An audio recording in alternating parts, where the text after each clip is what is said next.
բայց առանց հավատքի անկարելի է հաճո լինել։ Հետաքրքիր է, ես ու դու կարող աստեղ ներկա լինենք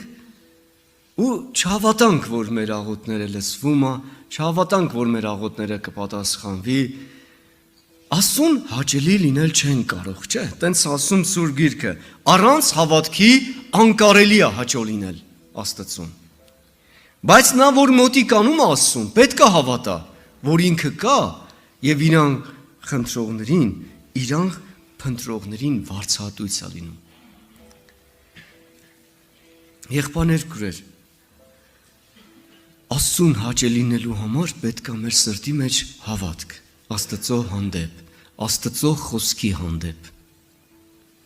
Հետաքրքիր է, եղբայրներ քույրեր, եթե հավատք չկա, ուրեմն հաճություն էլ չկա, Աստծո հաճությունը չկա իմ կյանքի մեջ։ Աստված ինձ չի հավանում